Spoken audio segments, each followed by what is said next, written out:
Bien, bueno, ahí está.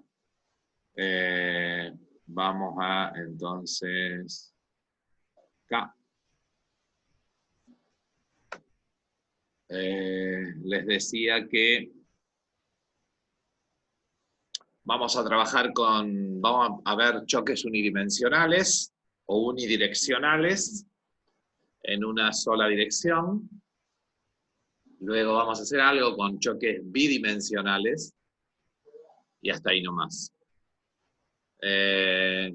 Para el análisis de los problemas de choque, justamente, uno de los conceptos importantes que nos va a permitir a nosotros definir la resolución de estos problemas es los conceptos que hemos visto de impulso y cantidad de movimiento. Y el teorema de conservación de la cantidad de movimiento. Haciendo un poquitito de memoria, cuando analizamos el tema impulso y cantidad de movimiento, aguarden un segundito, por favor.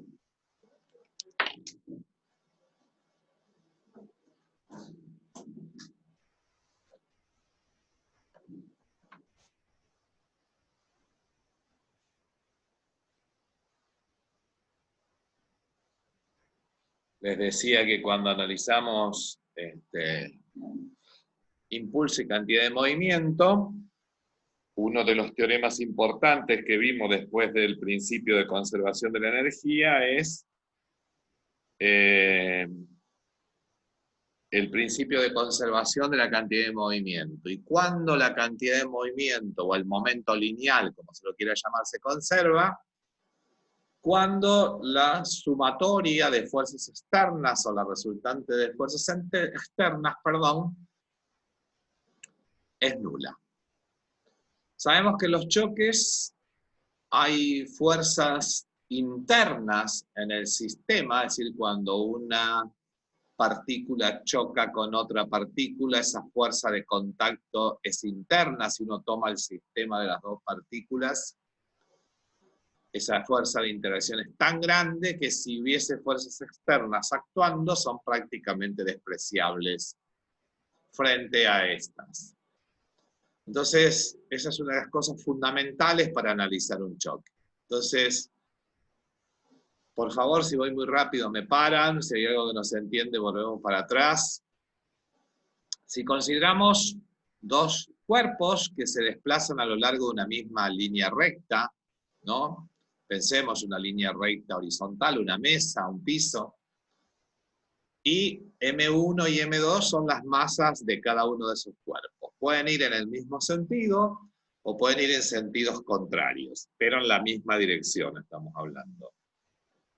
Y chocan, llega algún momento en que chocan, ya sea que si van en el mismo sentido, uno va más rápido que el otro y lo atropella, por decirlo de algún modo, y si vienen en sentidos contrarios, el choque es inevitable.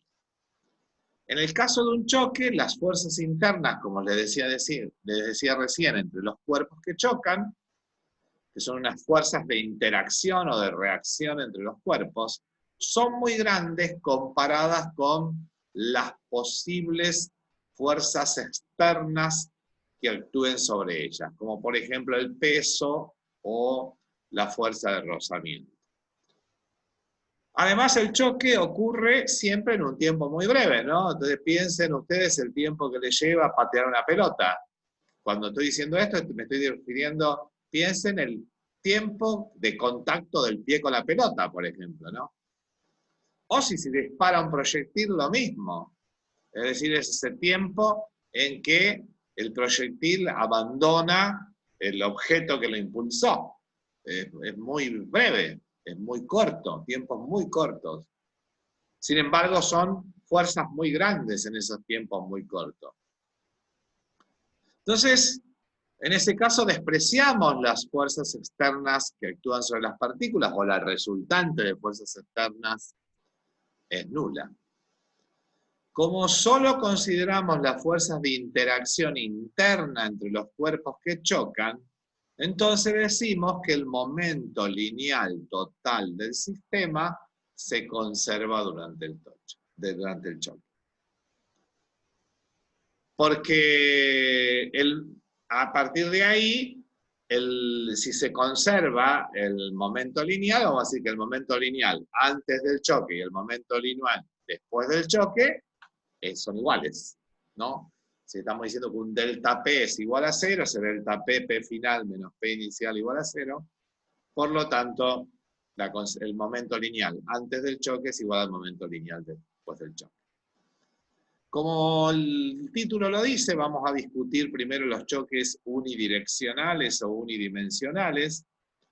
Todas las cantidades como velocidades y los momentos lineales, recuerden que que son magnitudes vectoriales. Bueno, como estamos en una sola dirección, las podemos considerar los valores escalares. Pero siempre para resolver un problema de choque hay que poner un sistema de referencia, tal que, por ejemplo, si uno toma un eje horizontal como eje X, entonces está diciendo que ese choque es en el eje X, según las partículas se muevan en igual o distinto sentido que el eje X, le vamos a poner el signo a la velocidad, ¿no? Si el eje X es positivo para la derecha y la partícula se está moviendo para la izquierda, esa velocidad sería negativa respecto a mi sistema de referencia. Entonces le vamos a poner nombres, V1 y V2, las velocidades de las partículas de masa M1 y M2, respectivamente, que tienen justo antes del choque. Y ustedes podrían decir, bueno, pero no podría ser que una esté quieta y la otra choque. Sí, también. Entonces una sería 0 y la otra tendría un valor. Vamos a llamar B'1 y B'2 a las velocidades de las mismas partículas justo después del choque. Entonces, según el argumento que usamos antes, durante el choque, ¿sí?, el momento lineal del sistema de esas dos partículas se conserva. O la cantidad de movimiento, como la quieran llamar. De modo que, si se conserva, ¿qué voy a decir? Que delta P es igual a 0. Y si delta P, que es la variación de la cantidad de movimiento, es nula, la cantidad de movimiento inicial y la cantidad de movimiento final son iguales. Ahora bien, no está hecho un dibujo, pero piensen las dos partículas, eje X horizontal, las partículas M1 y M2 moviéndose en la misma dirección, si quieren moviéndose en el mismo sentido, las velocidades van a ser todas positivas, tanto antes del choque como después del choque, porque una la choca a la otra y las dos siguen una detrás de la otra. Entonces, ¿qué significa que el momento lineal antes del choque es 0? Y significa que tengo el momento lineal de la partícula 1 más el momento lineal de la partícula 2. Y después del choque, lo mismo. Voy a tener el momento lineal de la partícula 1 y el momento lineal de la partícula 2. Muy bien, ¿cómo escribimos el momento lineal de la partícula 1? La definición de momento lineal o cantidad de movimiento era masa por velocidad. Tenemos la masa 1 por la velocidad 1 de la partícula 1, obviamente, más el momento lineal o la cantidad de movimiento de la partícula 2, m2 por v2, es igual a la cantidad de movimiento después del choque de la partícula 1, más la cantidad de movimiento de la partícula después del choque de la partícula 2. Bueno, ahí tenemos planteada la conservación de la cantidad de movimiento, que esto es este principio de conservación lo vamos a tener presente en todos los choques, independientemente del tipo de choque de que estamos hablando. Cuando digo independientemente del tipo de choque del que estamos hablando, bueno, vamos a distinguir los tipos de choque o los tipos de colisiones. Vamos a decir, o vamos a hablar de choques o colisiones elásticas y de choques o colisiones inelásticas. También hay dentro de las inelásticas hay otra clasificación en donde puede aparecer un tipo de choque que se lo llama explosivo, que es justamente el que se produce en una explosión, pero es un inelástico también. Y hay distintos tipos de choques elásticos e inelásticos. ¿Qué quiero decir con eso? En la realidad, en lo cotidiano, cuando hablamos de un choque elástico o totalmente elástico, nos estamos refiriendo a que no solo se conserva la cantidad de movimiento, sino también que se conserva la energía, ¿no? Se conserva la energía cinética. ¿Y eso qué quiere decir? Eso quiere decir que después que se produce el choque, o sea, antes y después del choque, que se conserva la energía, significa en realidad que no ocurren deformaciones. Como por ejemplo, el choque de las bolas de billar. El choque de bolas de billar es lo más real o lo más parecido a una colisión o un choque elástico. Chocan las bolas y no hay deformación, ¿está bien? No hay ningún tipo de deformación. En cambio, el choque entre, qué sé yo, un auto y una persona, ese es totalmente inelástico. Entonces les decía, si es un choque elástico, sí se conserva la energía. Si es inelástico, no se conserva la energía. En ese caso, un ejemplo de choque inelástico es que un objeto choque al otro y queden juntos, vayan juntos, pegados después del choque. O, qué sé yo, un choque, una explosión sería una especie de choque inelástico también. O cuando uno tira una pelota contra una almohada, por ejemplo, eso sería un choque inelástico también, ¿no?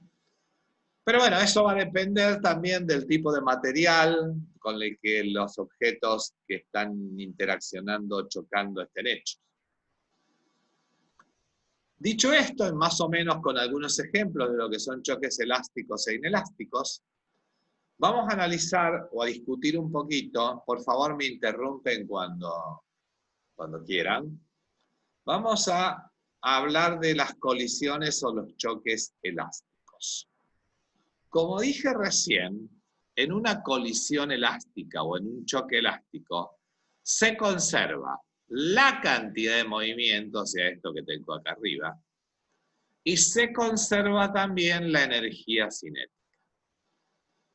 La conservación de la cantidad de movimiento implica plantear, esta expresión que está acá arriba, delta P igual a 0, P inicial a P igual a P final, M1, B1, acá reemplazamos lo que es P inicial de cada partícula y P final de la otra. Y en términos de las variables que introdujimos más arriba, la conservación de la energía cinética durante el choque se expresa como variación de energía cinética igual a 0, energía cinética inicial y energía cinética final son iguales. ¿De qué hablamos de energía cinética inicial? Del sistema. Y siempre que hablamos de cantidad de movimiento, del sistema. No importa que sea final o inicial, sino que cuando hablamos de la conservación de P, estoy hablando de la conservación de P de lo que nosotros consideramos sistema. ¿Cuál es nuestro sistema? Las dos partículas que chocan, o las dos partículas que interactúan. ¿Qué consideramos nosotros conservación de la energía cinética del sistema? Y bueno, de las dos partículas. ¿Cuál es la energía cinética inicial del sistema? Y bueno, las dos tienen velocidad, las dos tienen energía cinética, por eso hacemos la suma de las dos energías cinéticas de cada partícula. Y al final, o después del choque, ¿qué tenemos? Tenemos la suma de las energías cinéticas de las partículas después del choque. Por eso aparece B'1 al cuadrado, B'2 al cuadrado. ¿Me siguen hasta ahí? Es decir, tengo dos ecuaciones planteadas. Una de la conservación de la cantidad de movimiento o momento lineal, y la otra que tiene que ver con la conservación de la energía cinética, antes y después del choque. Bueno, En Ahí tendría que este, haber después alguna variación de velocidad para que eso se pueda mantener. no, claro, claro, claro, claro, sí, sí, sí, tal cual, tal cual. Eso es así como lo estás diciendo. Y nuestras incógnitas serían, por ejemplo, supongamos que a mí me dan las masas me las dan, las velocidades iniciales antes del choque me las dan, o sea, B1 y B2, pero no me dan B'1 y B'2. O sea, yo desconozco, mis incógnitas serían las velocidades de ambas partículas después del choque. Entonces acá nos queda planteado un sistema de dos ecuaciones con dos incógnitas, que son las velocidades B'1 y B'2. Por eso que necesito para resolver el sistema de dos ecuaciones con dos incógnitas, necesito dos ecuaciones, ¿no? No va a pasar lo mismo si el choque es inelástico. ¿Por qué? Porque en el inelástico les había dicho que no se conserva la energía cinética. Entonces, esto último que planteamos acá no lo puedo plantear. Solamente voy a poder plantear esto y habrá que ver cómo resolvemos esa cuestión ahí. Bueno, nos queda un sistema de dos ecuaciones con dos incógnitas, que ustedes eso lo saben resolver, que son las velocidades de ambas partículas después del choque. El tema es que como en una de las ecuaciones aparecen los cuadrados, no es tan sencillito resolverla como si fueran ecuaciones lineales de las que están acostumbrados a hacer. Entonces, una manera de hacer eso, en el cual yo tengo que averiguar cuáles son B'1 y B'2, que son las velocidades de los cuerpos después del choque. La forma más simple matemáticamente de resolver este sistema, porque lo vamos a resolver analíticamente. ¿Por qué analíticamente? Porque queremos llegar a una expresión que nos permita, a partir de ahí, deducir cuestiones particulares. Yo sé que ustedes están acostumbrados a trabajar con números y que lo más amigable para el usuario sería disponer de los números y reemplazar todo por números. Pero vamos a hacer el ejercicio algebraico de trabajar con variables analíticas, digamos, ¿no? Como que fuesen nuestros datos y a partir de ahí lo resolvemos. Entonces, la forma más simple de resolver este sistema, les decía, consiste en reescribir las dos ecuaciones anteriores, de modo que todas las cantidades que involucran a una misma partícula se encuentren del mismo lado de cada ecuación. Ahora lo vamos a ver.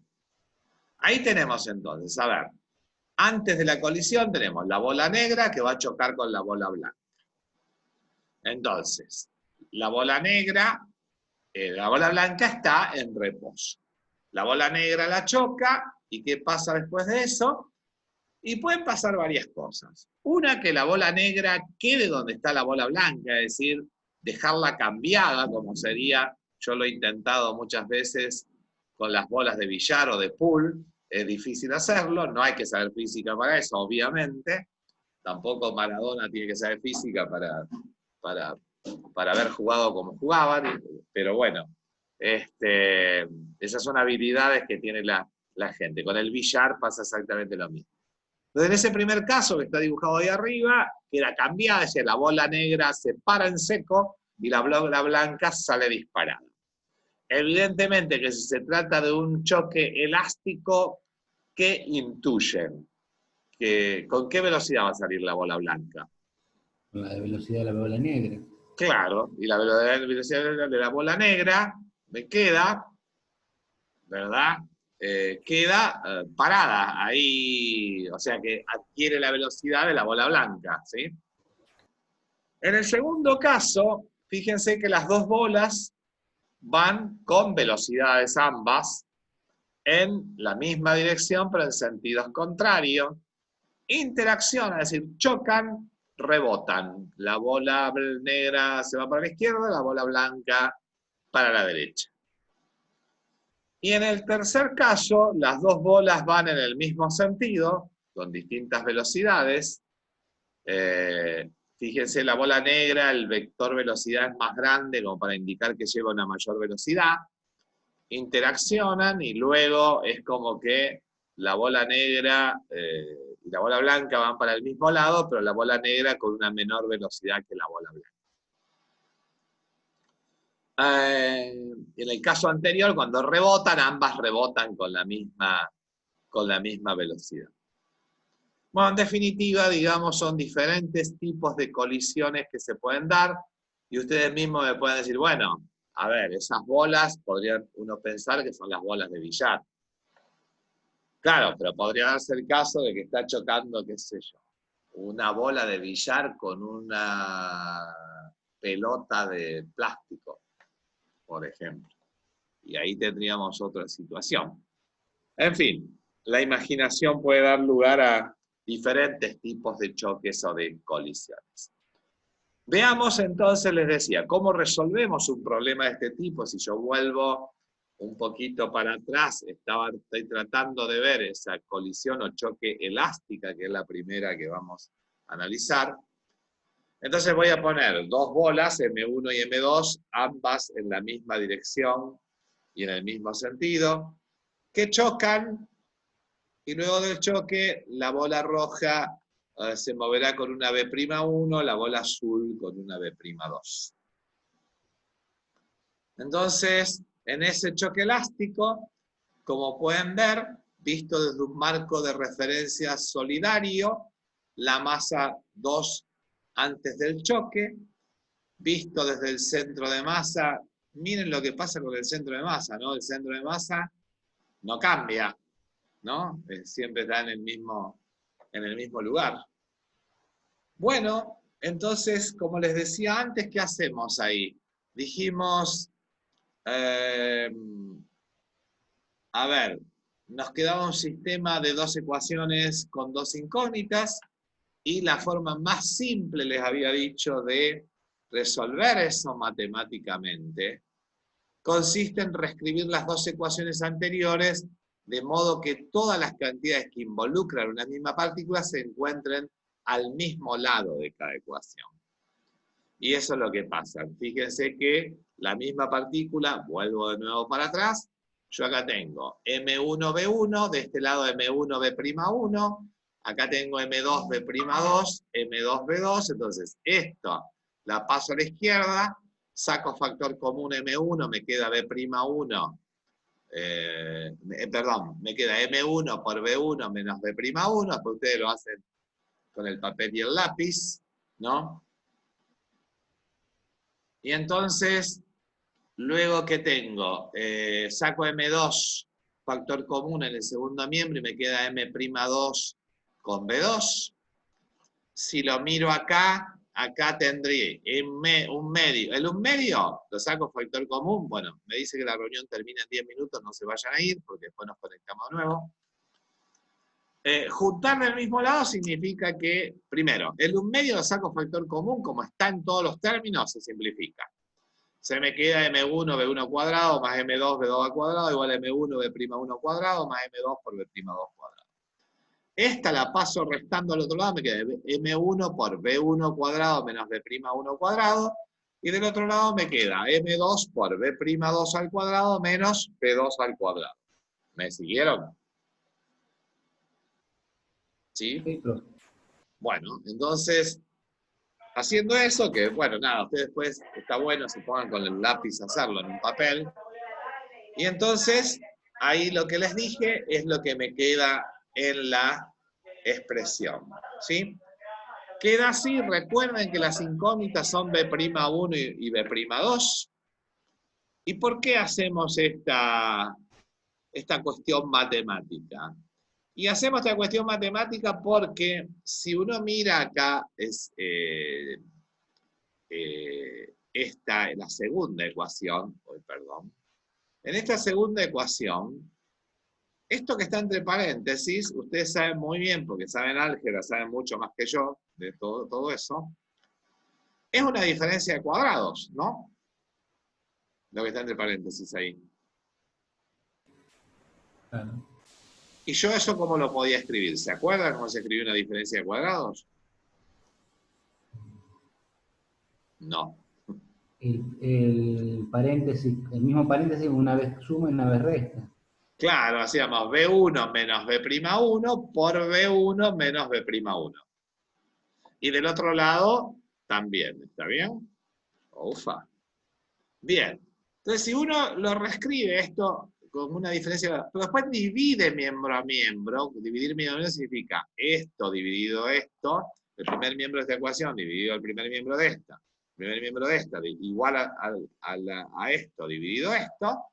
Cuando yo escriba lo de abajo como B1 menos B'1, se me va a simplificar con el de arriba.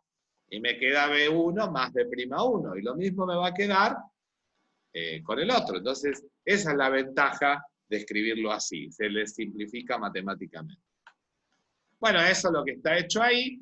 Y la B'1 despejada, ustedes luego se ponen tranquilos, despacito a hacerlo, con un papel y un lápiz, tienen los resultados ahí, a qué tienen que llegar, y van a llegar que B'1 es esa expresión, y B'2 es esa otra expresión.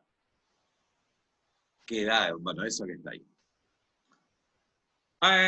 Si uno mira detenidamente, porque mi intención era trabajarlo analíticamente, de tal modo que queden las expresiones, el sentido que tiene es que si uno mira bien esas expresiones, y ahora podría plantearse casos particulares. ¿De qué estábamos hablando? Estábamos hablando de partículas que van, este es el caso que estamos analizando, partículas que van en la misma dirección de sentido, y ahora uno puede decir, qué sé yo, podría decir, por ejemplo, supongamos que M2 está en reposo. Si M2 está en reposo, la B2, la velocidad 2, que es la velocidad que tiene la partícula 2, antes del choque es nula. Y bueno, vamos a la expresión. Y ver lo que pasa. También podría pensar uno, bueno, ¿qué pasa si las dos bolas que chocan ahí tienen la misma masa? Miren, si tienen la misma masa, M1 igual a M2, esto se me hace cero, ¿no? Porque M1 menos M2, eso se me hace cero. Me queda de la expresión de B'1 solamente me queda esta expresión. Si tienen la misma masa, esto se me hace cero, entonces B'2 me queda esa otra expresión. Entonces, ¿qué pasa? Si tienen la misma masa, esto se me hacía cero acá, pero acá M1 y M2 son iguales, entonces acá me va a quedar 2 veces M2.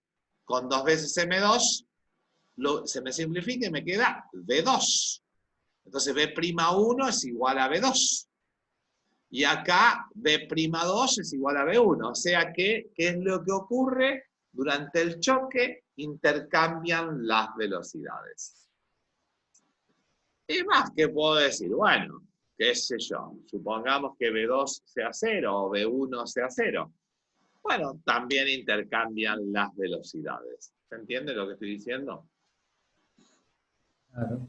Vamos mirando detenidamente, ¿no? Que es todo lo que uno quisiese plantear. Pero también uno puede comprobar que si la masa 2 está quieta, está en reposo originalmente, eso quiere decir que la velocidad 2 es 0. Entonces ahí estoy diciendo que esta velocidad es nula, entonces este término no me aparece acá. Entonces, si ese término no me aparece ahí, bueno, veamos. ¿Qué estoy diciendo? La masa 2 está en reposo. B2 es igual a 0. Este término no aparece y este término no aparece. Me queda esto que está acá. Si esto que está acá, veo ahora que la masa 1 es mucho más chica que la masa 2, yo la podría despreciar a la masa 1 respecto a la masa 2, ¿verdad? Porque es muy chiquitita. Claro. Si es muy chiquitita, quiere decir que acá, esta M1, puede decir que esta tiende a 0. ¿Me siguen? Recuerden Sí. que la B2 estaba en reposo, o sea, todo este término no lo tengo. Ahora yo digo, bueno, la masa 1 es muy chiquitita comparada con la masa 2. Si es muy chiquitita la masa 1 comparada con la masa 2, esta la desprecio frente a este y me queda menos M2. Y acá, en la suma, lo mismo. Entonces me va a quedar que, ¿qué me va a quedar? Me va a quedar que B'1 es menos B1. No sé si lo ven. Claro.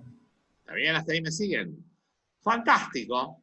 ¿Qué dijimos? Que la masa 2 estaba en reposo. Si la masa 2 estaba en reposo, vamos a ver qué pasa con la otra. Esta es 0.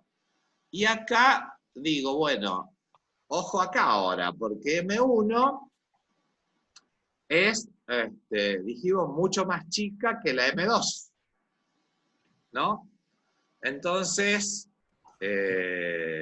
si M1 es mucho más chico que la M2, bueno, acá abajo la desprecio frente a esto, y acá yo qué puedo decir, que como esto es muy grande, esto tiende a 0, y la B'2 queda en reposo. ¿Se entendió? Claro. Hubo un cambio ahí.